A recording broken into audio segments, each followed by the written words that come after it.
Alhamdulillahirabbil alamin. Wassalatu wassalamu ala rasulihil amin. Wa ala alihi wa ashabihi wa man tabi'ahum bi ihsanin ila yaumiddin. Amma ba'd. Kita masih pada adab yang ke-8, berhubungan dengan athar yang diriwayatkan dari Ali bin Abi Thalib, yang terkumpul padanya beberapa wasiat-wasiat penting berhubungan dengan adab seorang berhubungan dengan gurunya.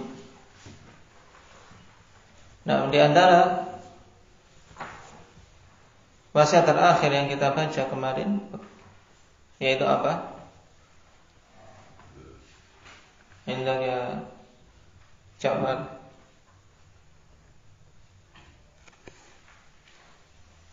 Nah, tidak mencari-cari ketergelincirannya, yaitu tidak mencari-cari kesalahan. Dan ini sangat penting, ikhwanillah, karena kita hidup di zaman yang syaitan melancarkan berbagai macam tipu dayanya untuk memalingkan penuntut ilmu dari apa? Dari keberkahan ilmu. Nah, dari keberkahan ilmu. Baik. Karena keberkahan ilmu ini berkah yang tidak bisa didapat kecuali seorang betul-betul menempuh sebab-sebab dan menghindari hal-hal yang bisa mencabut keberkahannya. Dan barakah minallah azza wa jalla. Keberkahan itu dari Allah Subhanahu wa taala. Kalau sampai berpaling dari sebab-sebab itu, ya mungkin bisa dapat ilmu tapi tidak berbarokah. Dapat ilmu tapi tidak berbarokah. Bagaimana ini? Dia dapat ilmu tapi tidak berbarokah? Ya, sebagaimana keadaan orang-orang Yahudi. Mereka dapat ilmu, punya ilmu tapi tidak berbarokah, sehingga tidak mengantarkan kepada amal. Tidak mengantarkan kepada amal, tidak membawa kebaikan. Baik. Ini wasiat penting. Apalagi berhubungan dengan ulama. Berhubungan dengan ulama yang mereka menjadi rujukan ummah. Sampai-sampai dalam kalimat yang masyhur dari pendahulu kita bahwasanya apa? Luhumal ulama masmumah. Yaitu daging-daging para ulama itu beracun. Dalam artian apa? Menggibahi kan ibarat memakan daging saudaranya. Nah, kalau menggibahi ulama, khanifillah, gibah yang digibahi ulama, makan daging yang beracun. Hati-hati. Karena itu sebab taib kesesatan. Seorang menjauh dari ulama atau menggibahi ulama. Mereka kaum yang kita berkewajiban memuliakannya. Dan mendengarkan bimbingan mereka. Taib, wala tatlubanna asratah. Wa in zalla qubilat ma'dziratuh. Ini penting. Jangan engkau sekali-kali mencari-cari kesalahan. Dan apabila dia tergelincir, beliau tergelincir, baik itu seorang syekh, seorang alim atau seorang guru tergelincir, ya terima. Kalau dia meminta udzur, terima udzurnya. Karena manusia tempat salah dan lupa.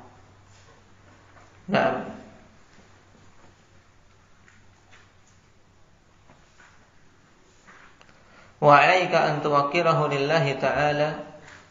Wa in kanat lahu hajatun sabaqtal qauma ila khidmatihi wa la tusarra fi majlisihi. Sampai di sini terakhir. Ya. Baik. Kemudian Imam Ibnu Jam'ah rahimahullahu taala mengatakan, wa la ta'khud bi thawbihi wa la tulihha 'alaihi idza kasala. Di antara adab berikutnya yang diwasiatkan oleh Ali bin Abi Thalib, yaitu la ta'khud bi thawbih, jangan menarik pakaiannya ketika memanggil atau ketika ingin menyusulnya. Ya jangan jangan narik pakaiannya, jangan dicari. Syekh. Tunggu. Nah, ini tidak adab. Imamahnya ditarik atau yang lainnya. La ta'khud bi thawbi. Wala tuliha alaihi idza kasal, dan jangan engkau melakukan ilhah, yaitu minta dengan sangat apabila beliau sedang malas, termasuk sedang capek, atau memang sedang tidak suka untuk ditanya, atau sedang tidak suka untuk berbicara. Ya jangan meminta dengan dengan memaksa. Karena ilhah akhwanillah adalah permintaan yang diiringi dengan dengan sedikit kayak memaksa, tapi memaksa dengan cara memelas. Ya, memaksa dengan cara memelas. Tayyib. Karena yang demikian akan memberatkan. Akan memberatkan orang yang diminta akhwanillah. Sebagaimana pula dalam meminta hal-hal yang kita pada asalnya diizinkan. Sebagaimana disebutkan oleh Imam Al-Munawi rahimahullah ta'ala dalam Faidul Qadir akhwanillah. Berhubungan dengan permasalahan meminta-minta. Taruhlah seseorang dia sudah memenuhi syarat untuk dibolehkan meminta. Dikarenakan kebutuhan yang sangat mencapai derajat darurat dan juga tidak memiliki pekerjaan yang pantas. Sehingga syariat membolehkan dia untuk minta-minta, ini pun harus terpenuhi 3 syarat padanya. Kata beliau, alla yudhilla nafsah, jangan sampai dia menghinakan dirinya. Kemudian wa alla yulihha, dan jangan sampai dia melakukan ilhah, yaitu minta tapi dengan sangat memelas. Sehingga menjadikan orang yang diminta kepaksa. Kadang ada yang menangis, menunjukkan wajah sedih dan seterusnya. Kemudian yang ketiga, alla yu'dzil mas'ul, untuk tidak menyakiti, tidak mengganggu yang dimintai. Dan artian jangan sampai menimbulkan gangguan kepada orang yang dimintai. Dengan terus-terusan misalnya tiap ada kebutuhan, kesulitan, akhirnya minta ke situ terus. Ini gangguan. Baik. Kata beliau, fa idza fuqida ahadun min hadhihi al-asya' hurimat bittifaq.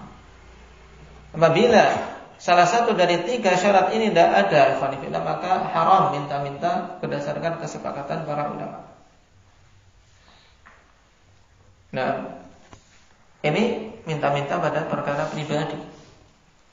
Dan kondisi orang memang betul-betul butuh, itu pun masih disyaratkan 3 itu. Karena memang perkara minta-minta, perkara yang yang sempit, jangan diperluas. Jangan diperluas. Nah, ini faedah berhubungan dengan masalah ilhah. Mumpung ingat.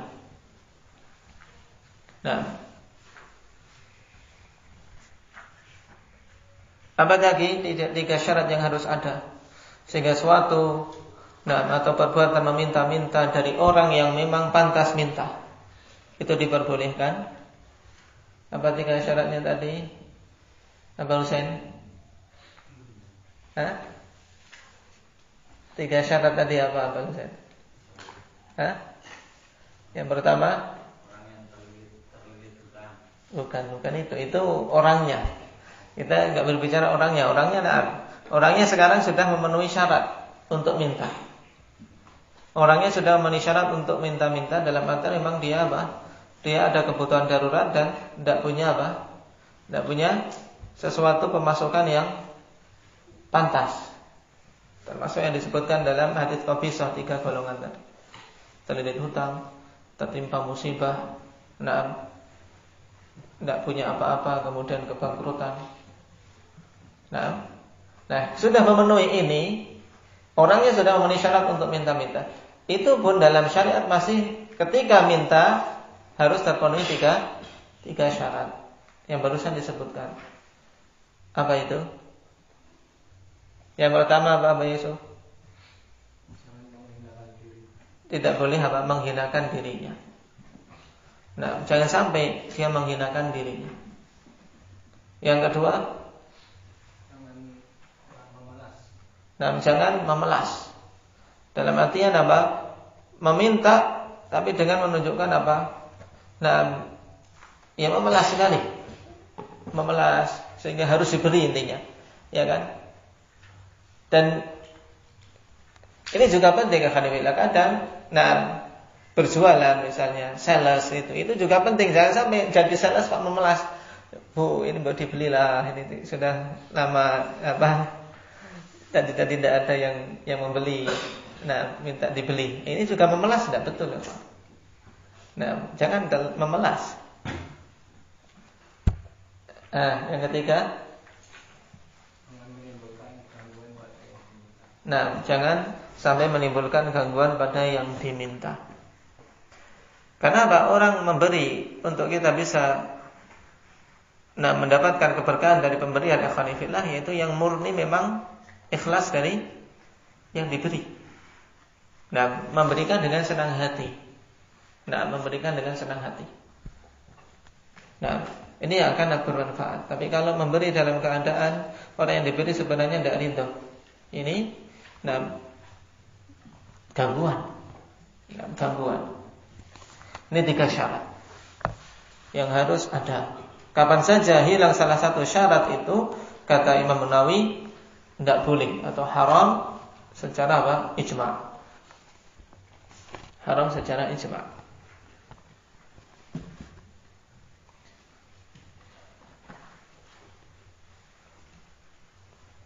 Dan kalau pada penghinaan pribadi saja seperti ini keadaan yang khanifillah, apalagi penghinaan dakwah, sampai menghinakan dakwah, memelas, meminta untuk urusan dakwah salafiyah kepada misalnya pada orang-orang yang tidak mengenal salaf misalnya. Ini kan penghinaan. Dan seterusnya. Kita kembali kepada perkataan Ibnu Jamaah rahimahullah,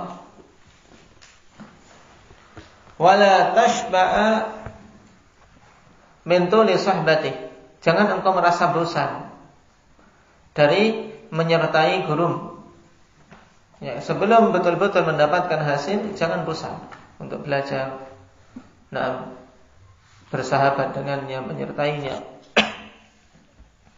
untuk bisa mendapatkan hasil.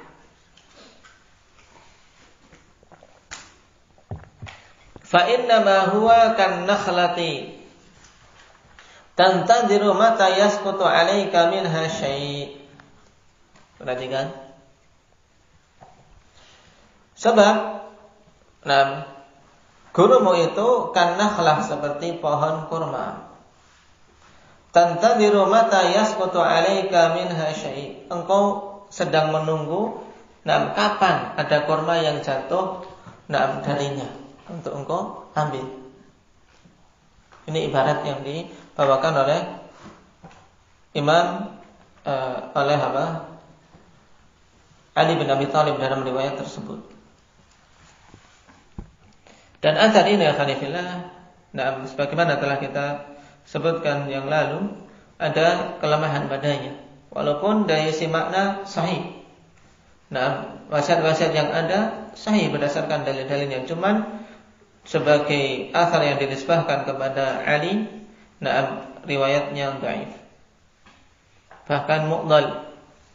Jatuh darinya 2 perawi secara berurutan. Taib, yaitu mu'dhal baina Muhammad bin Salam al-Jumahi dan Ali. Tapi padanya kalimat-kalimat yang hak. Makanya Imam Al-Jamaah mengatakan, walaqad jama'a radhiyallahu anhu fi hadhihi al-wasiyah ma fihi kifayah. Beliau telah mengumpulkan pada wasiat ini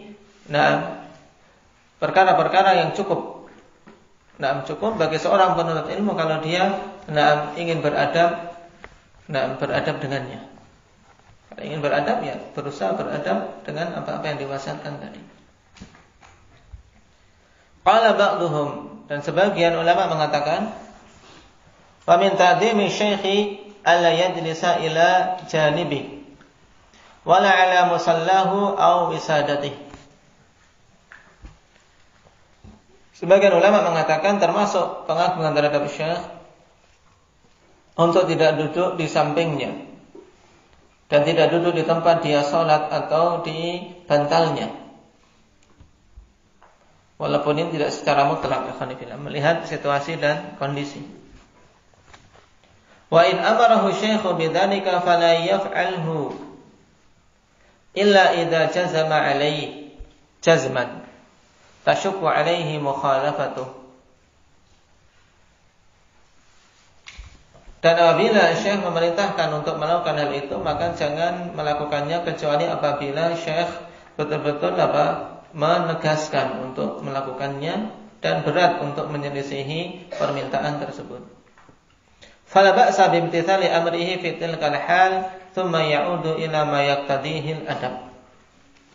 Maka tidak mengapa untuk menunaikan perintah syekh pada kondisi tersebut, kemudian kembali lagi kepada perkara yang merupakan konsekuensi dari adab.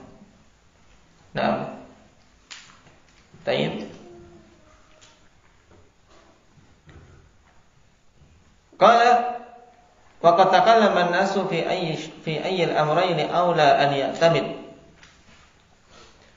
Dan manusia telah membicarakan pada dua perkara ini mana yang lebih utama untuk dia jadikan sandaran, yaitu imtithal al-amr aw sulukal adab. Ketika diperintah, misalnya afanifillah, diminta untuk mengisi atau duduk di kursinya untuk menyampaikan nasihat. Nah, dalam kondisi seperti ini, mana yang jadikan patokan, apakah memenuhi perintah ataukah tetap menempuh sisi adab? Tayyib.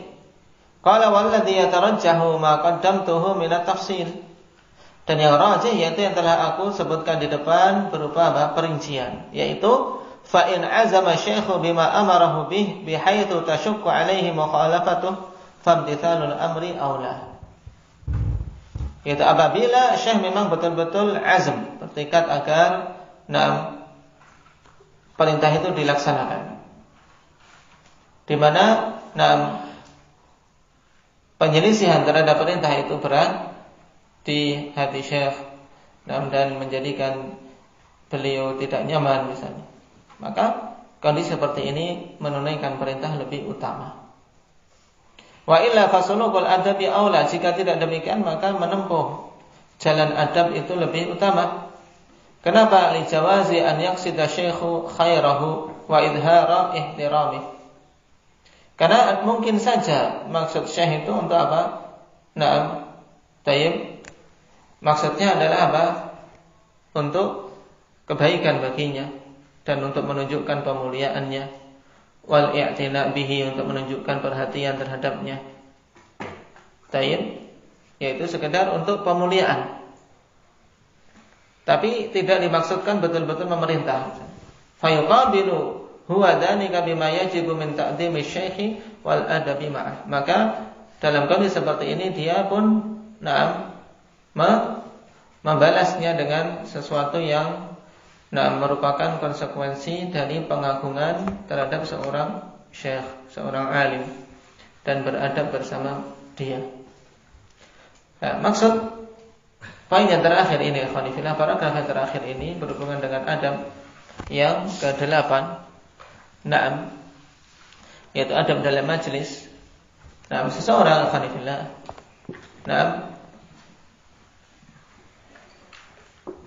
dikatakan termasuk dalam penghormatan terhadap guru untuk tidak duduk di tempat dia duduk, di kebiasaan dia duduk, baik bantalnya atau tempat khusus dia, kecuali apabila diperintahkan. Kecuali apabila diperintahkan. Nah, imam yang berjamaah saja dalam masalah ini diperintahkan pun seorang melihat perintahnya itu sekedar sebagai bentuk ikram ataukah memang betul-betul menginginkan untuk dilaksanakan. Dan di sini butuh kejelian dari seorang talib. Makanya terkadang dulu sebagian masyayikh kalau berziarah ke Damaj, saya hanya menginginkan untuk mengisi misalnya. Nah, tayyib sebagiannya enggan untuk duduk di kursi, tapi ya berdiri saja, ngisi berdiri. Nah, tayyib karena biasanya kalau ini kan syekh turun dari kursinya, dia yang ngisi. Nah, ini banyak yang kemudian enggan, ya dalam artian enggan untuk melakukannya. Nah, maka lebih memilih untuk berdiri di samping meja menyampaikan nasihat, sedangkan syekh tetap duduk di kursinya. Nah, ini termasuk pengamalan dari adab ini sebagai contoh pengamalan yang paling tidak mau untuk duduk di kursi saya ya Syekh Hasan bin Qasim biasa kalau bertamu ke Damaj, beliau belum pernah saya lihat muhadharah di kursi, tapi seringnya berdiri. Berdiri di samping meja syekh untuk menyampaikan muhadharah. Tidak pernah mau beliau untuk duduk di kursi Syekhuna Yahya hafizahullah. Ini salah satu adab. Ya, ternyata dibahas juga oleh mutaqaddimun dalam masalah ini. Barakallahu fiikum, nasallallahu at-taufiq was-sadad walhamdulillahirabbil alamin.